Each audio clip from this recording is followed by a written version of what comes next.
Hi, welcome. Enjoy the content, subscribe, and turn on notifications. Jason Cartwright never imagined that the validation he'd been searching for over 2 years would show up in the form of a stranger crying at his front door. It was just before 8 on a Friday night when the doorbell rang, interrupting the quiet dinner he was sharing with Lauren, the kind of silence that had become routine between them, filled only by the clink of cutlery against plates and the distant hum of the refrigerator. When Jason opened the door, he found a woman with messy brown hair, mascara streaked down her cheeks, clutching a folder of documents against her chest like a shield. She stared at him with desperate, red-rimmed eyes. "Are you Lauren's husband?" The question came out shaky, heavy with a pain Jason recognized instantly, because he'd felt it himself 1,000 times before, alone at 3 in the morning, wondering if he was losing his mind. "I am." "Who's asking?" "Vanessa Hoffman." The name meant nothing to Jason at first, but he saw the woman grip the folder even tighter. "We need to talk. About my husband. And your wife." Jason's stomach turned, not the way it used to when Lauren accused him of being paranoid, but differently. There was something final in Vanessa's tone, a certainty that cut through the fog of the past 2 years. "Lauren." Jason called, his voice steadier than he felt. "There's someone here to see you." Lauren appeared in the doorway, still holding her napkin. When her eyes met Vanessa's, Jason saw something he'd never seen before on his wife's face, genuine panic. Not the performative irritation she showed when he questioned her late-night outings. Not the condescending disdain she used when suggesting he had trust issues. This was raw, unmistakable fear. What are you doing here?" Lauren stammered, the napkin slipping from her fingers. "I think the right question," Vanessa said with forced calm, "is what you've been doing with my husband for the past 18 months. For the first time in years, Jason felt the ground solidify beneath his feet. All those sleepless nights replaying deleted messages, schedules that made no sense, perfumes Lauren had never worn before. Every time she turned the tables, making him feel small, insecure, even unwell. The haze began to lift. "Jason, she's clearly confused," Lauren began, that tone she always used, the one that always worked. "I don't know what she's talking about. Maybe we should call someone to help her." "Confused?" Vanessa let out a humorless laugh. "I was confused yesterday. Today, I've got this." She opened the folder, and Jason saw neatly organized stacks of paper. 643 emails between you and Richard. 22 hotel reservations. Bank statements showing transfers to a joint account you opened in August. And my favorite, she pulled out a photo printed on glossy paper. The two of you in Napa Valley the weekend you told him you were attending that HR conference in Seattle. Lauren turned pale. Jason took the photo Vanessa handed him. It was unmistakably Lauren, wearing a red dress he'd never seen before, laughing as a gray-haired man kissed her neck. The photo was dated, September 14th. Jason remembered that weekend, he'd painted the guest bedroom alone, waiting for Lauren to come home and see the surprise. "Jason, I can explain," Lauren started, but her voice sounded hollow. "Explain?" Jason finally found his voice, and it came out stronger. "You spent 2 years telling me I had problems. That I was insecure. Controlling. Remember when you suggested I go to therapy because I was obsessed with your deleted messages? Or when you laughed at me at Jake and Monica's dinner, calling me a jealous husband in front of all our friends? You were being," Lauren tried, but Jason cut her off. "Being what? Crazy?" "Because that's what you said, Lauren. Word for word. You said I was crazy." Vanessa watched the exchange, silent tears streaming down her face. She pulled more documents from the folder. "There's more. A lot more. They weren't just having an affair, they were planning an entire life together." She spread papers across the entryway console. Lease agreement for an apartment in Austin, Texas. Move-in date set for January. Business registration papers, Hoffman and Cartwright Consulting. Fund transfer records. They'd been saving money for months. Jason picked up the lease. A 2-bedroom apartment in an upscale Austin neighborhood. Start date, January 15th, just 6 weeks away. He looked at Lauren, really looked at her, maybe for the first time in years. She was leaning against the wall, her face twisted between fear and anger, like a cornered animal. Richard said he was going to leave Vanessa at Christmas, Lauren blurted suddenly, her voice sharp. He promised. But then you showed up and ruined everything. The spontaneous confession hung in the air. Vanessa closed her eyes, another wave of pain washing over her face. Jason just shook his head, a bitter smile forming. So it's true. All of it. And I was the one with the problem? You did. Lauren grabbed at some last shred of defensive anger. You were always suspicious, always questioning. It pushed me away from you. No, Jason said the word with a finality that surprised even himself. It doesn't work that way. You didn't make me suspicious because I questioned you. I questioned you because you were cheating. My gut was right the whole time. But you were so good at manipulating, at flipping the script, that I started doubting my own perception of reality. Vanessa sniffled, wiping her face with the back of her hand. Richard did the same to me.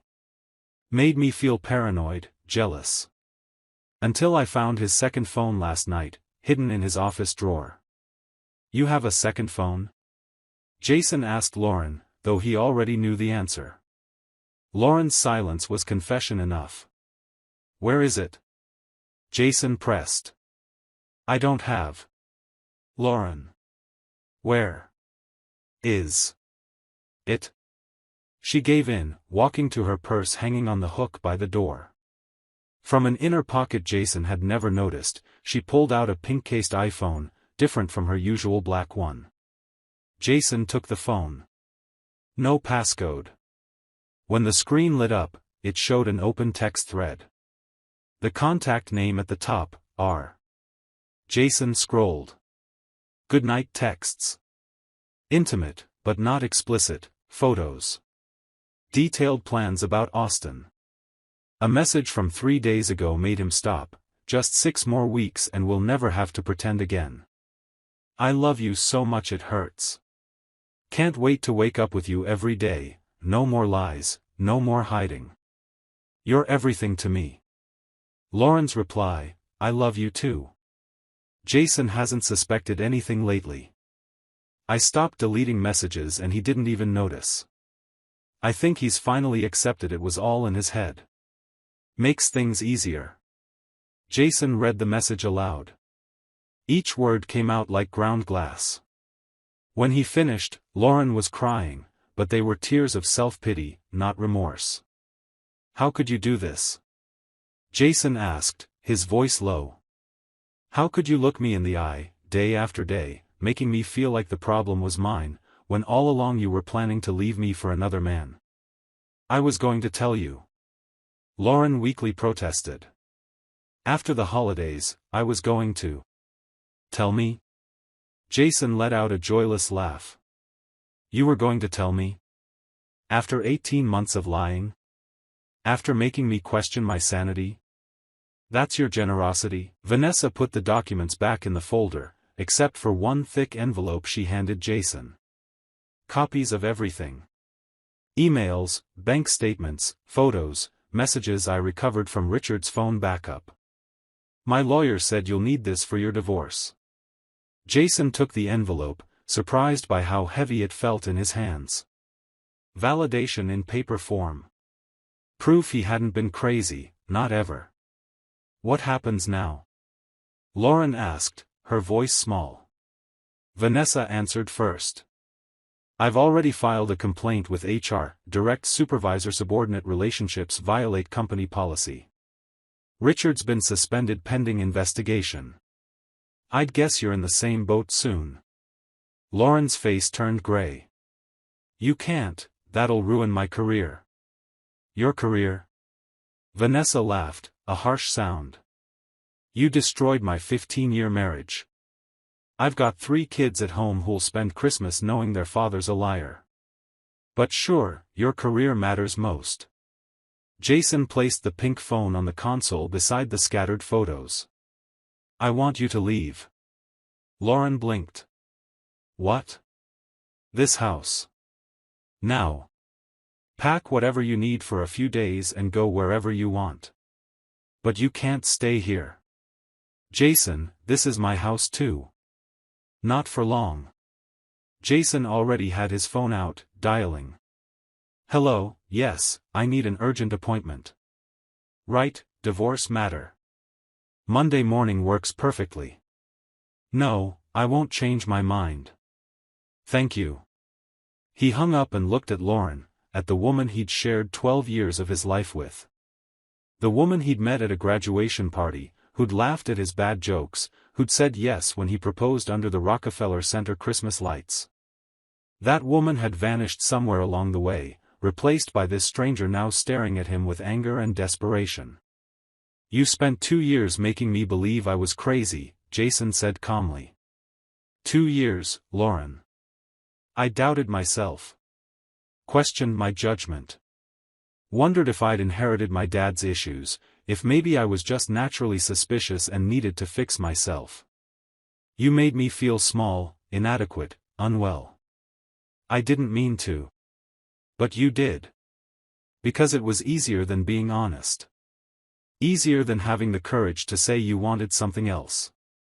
You chose to slowly destroy me, to make me doubt my own mind, because that gave you cover to live your double life. Lauren tried to speak, but Jason raised his hand. No. It's over. You'll pack your bag now. Tomorrow, I'm changing the locks. My lawyer will contact you Monday. You can send someone to pick up the rest of your things once I give the okay. You can't kick me out of my own house. The house is in my name. It's my parents' inheritance, remember? You signed the prenup when we got married. It was actually your idea, you wanted me to trust that you weren't with me for the money. Jason almost laughed at the irony. My lawyer will confirm it Monday, but I'm sure you have no claim to this property. The realization hit Lauren like a slap. She staggered to the sofa and sank into it. Vanessa watched it all with a mix of satisfaction and sadness. Richard says he's choosing the family, Vanessa said softly to Lauren. He called me today, crying, begging for forgiveness. Said it was a mistake, that you meant nothing, that it was just sex and distraction. Lauren snapped her head up. He said what? That it was purely physical. That he never really considered leaving me. That you were just a fantasy, an escape. He's lying. He loves me. We have plans. Vanessa pulled out her phone, tapped the screen a few times, and turned it toward Lauren. It was an audio recording.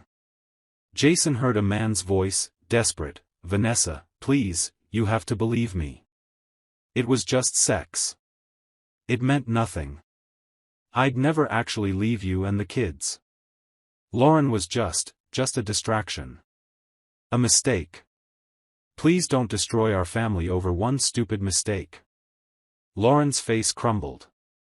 All color drained away, leaving only a mask of shock. No, he didn't mean that, he was just saying what you wanted to hear. Maybe, Vanessa admitted. Or maybe you got played, just like you tried to play your husband. Funny how that works, isn't it? Jason almost felt sorry for her. Almost.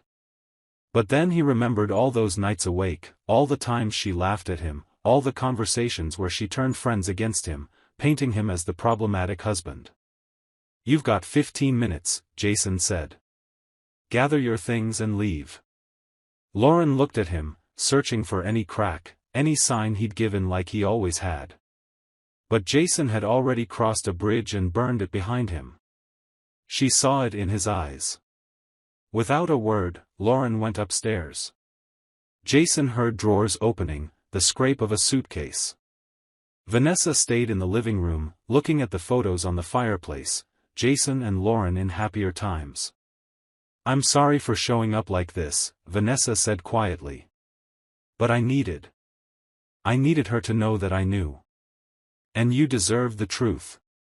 "You have nothing to apologize for," Jason replied. "You gave me back my sanity." Vanessa nodded, wiping one last tear. "What will you do now?" "Get divorced. Rebuild. Breathe without feeling like I'm going crazy." Jason glanced toward the stairs. "And you?" "I'm not sure yet. Richard's begging for another chance. The kids want the family to stay together. But I don't know if I can ever look at him again without seeing all the lies." "You'll figure it out," Jason said with a certainty he didn't know he had. "And whatever you decide, it'll be the right one for you." Lauren came downstairs 12 minutes later, a suitcase in hand, eyes swollen.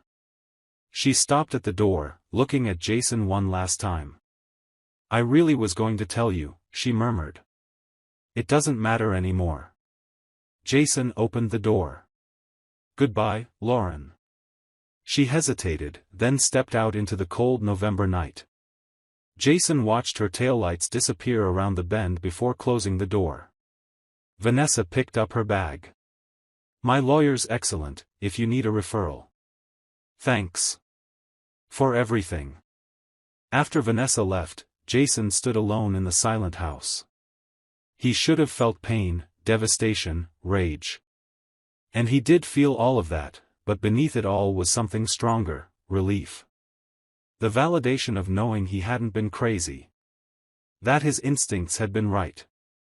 That he no longer had to question his own perception of reality. He picked up Lauren's pink phone, still on the console, and read more messages. Each one confirmed what he already knew: she'd been deliberate, calculated, cruel. It wasn't a mistake. It was a choice, repeated hundreds of times over 18 months. Jason turned on his laptop and began documenting everything, following Vanessa's instructions. Photos of evidence, a timeline of events, a list of witnesses. Organization would be his weapon now. The months that followed were a whirlwind of legal paperwork and rebuilding.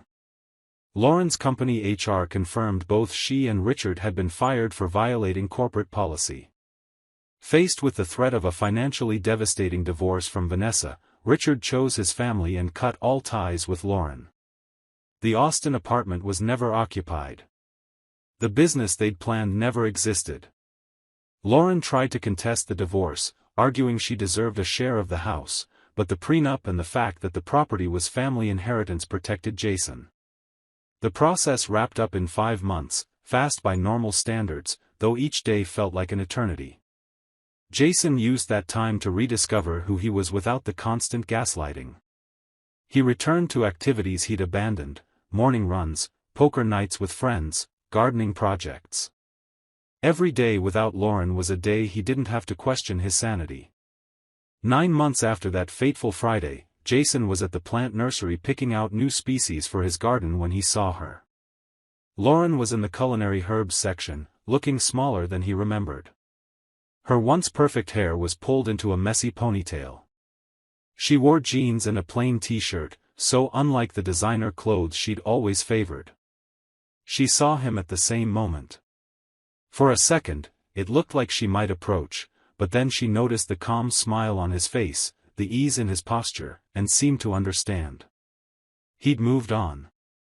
Really moved on. Jason gave a polite nod, the kind he'd offer any distant acquaintance, and returned to his plants. He heard her footsteps hurry away, uneven and quick. Outside the nursery, Jason loaded his new pots into the car, breathing in the fresh August air. He'd ripped out all the gardens Lauren had planted, completely redesigning the space. New flowers, new colors, a new layout. Nothing that reminded him of her would remain. As he drove home, Jason thought of Vanessa, who'd called a few weeks earlier. She and Richard were in couples therapy, trying to rebuild. Jason genuinely wished her well, but he knew his own path was different. He didn't want to rebuild on broken ground. He wanted to start fresh, on solid footing. The house greeted him, quiet and clean. Jason spent the afternoon planting new sunflowers along the backyard fence. Each scoop of the trowel into the soil felt like digging deeper to bury the past. When he finished, he stood up, brushed the dirt from his hands, and looked at his work. There were no traces of Lauren left in that house. No photos, no shared furniture, no memories that couldn't be replaced. Jason had systematically erased her presence, just as she'd tried to erase his sense of sanity. The difference? He succeeded. And in the process, he found something he'd lost somewhere in the last 2 years of their marriage: self-respect. The certainty that his instincts were trustworthy. The peace of no longer needing to question reality. Jason went inside, showered, and made dinner for one. As he ate on the back deck, watching the sun set over his renewed garden, he allowed himself a small smile. Lauren had tried to make him believe he was crazy. But the crazy one was always her, crazy enough to think she could rewrite reality forever, that lies would never catch up to her, that destroying someone who loved her wouldn't have consequences. She was wrong. And now he was free. The sun dipped below the horizon, painting the sky orange and purple. Jason raised his glass of wine in a silent toast, not to revenge, because he'd never sought revenge. A toast to truth. To validation. To reclaiming his own mind. A toast to the man who wasn't, and never was, crazy. Thank you for watching the video. If you enjoyed it, don't forget to subscribe to the channel and turn on notifications so you won't miss any updates. See you next time.